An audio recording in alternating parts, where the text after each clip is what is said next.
Assalamualaikum warahmatullahi wabarakatuh. Perkenalkan, nama saya Nurkolis Majid, NIM 2312011011.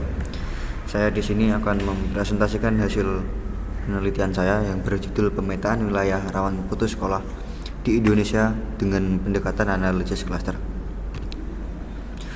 Langsung saja, yang pertama adalah latar belakang. Pendidikan merupakan hak dasar setiap warga negara dan kunci utama dalam pembangunan bangsa.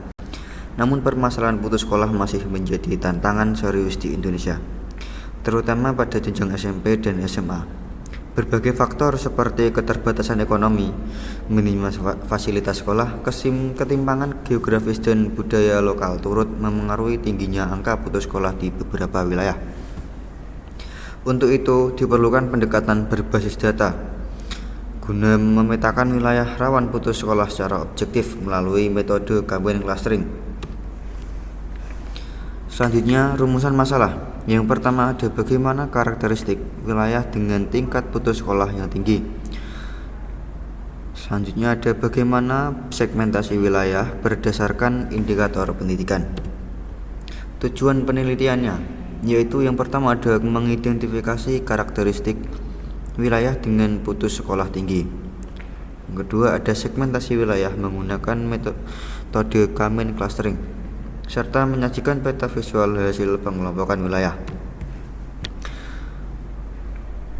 Penelitian ini hanya menggunakan data dari rangkuman statistik pendidikan tahun 2017-2018, dibatasi pada tingkat provinsi. Indikator yang dianalisis terbatas pada data kuantitatif seperti angka putus sekolah, jumlah siswa, rasio guru, dan ketersediaan fasilitas pendidikan. Selain itu, penelitian ini tidak mempertimbangkan faktor sosial budaya lokal seperti kemiskinan, pernikahan dini, atau adat setempat yang juga bisa memengaruhi angka putus sekolah. Berbagai penelitian sebelumnya menunjukkan bahwa fasilitas pendidikan, rasio siswa per guru, dan aksesibilitas wilayah berperan penting dalam menentukan angka putus sekolah. Adapun contoh studi yang pertama dilakukan oleh Putra dan Sari pada tahun 2019, menekankan pentingnya pemerataan guru dan sarana pendidikan. Dan selanjutnya ada Yuliani pada tahun 2020 juga menemukan bahwa sekolah dengan fasilitas lengkap cenderung memiliki angka putus sekolah yang lebih rendah.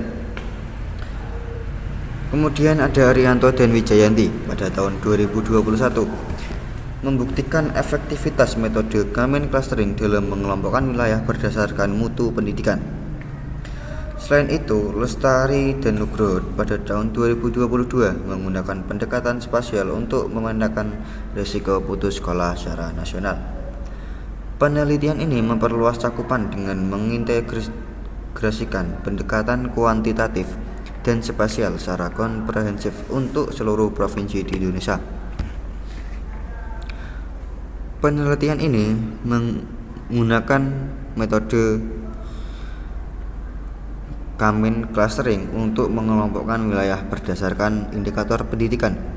Data yang digunakan berasal dari rangkuman statistik pendidikan tahun 2017-2018 yang diterbitkan oleh Kemendikbud. Variabel yang dianalisis meliputi angka sekolah, jumlah siswa, rasio siswa per guru, rasio siswa per kelas, presentasi siswa perempuan, presentasi siswa laki-laki, jumlah sekolah, dan fasilitas pendidikan.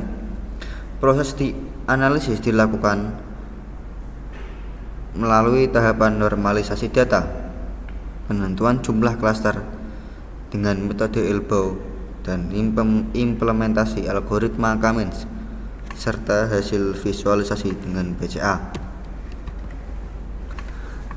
Hasil klasterisasi metode Kamens, clustering, dan visualisasi BCA diperoleh 3 klaster utama wilayah provinsi di Indonesia berdasarkan indikator pendidikan.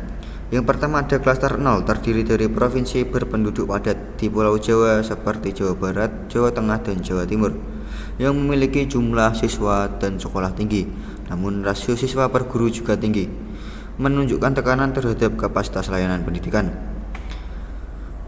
Selanjutnya ada klaster 1 mencakup sebagian besar provinsi di luar Jawa seperti Kalimantan, Sulawesi, dan Papua.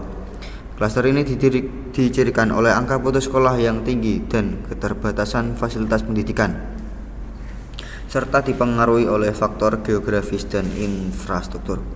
Yang terakhir ada klaster 2, terdiri dari provinsi dengan indikator pendidikan terbaik seperti DKI Jakarta, DI Yogyakarta, dan Bali.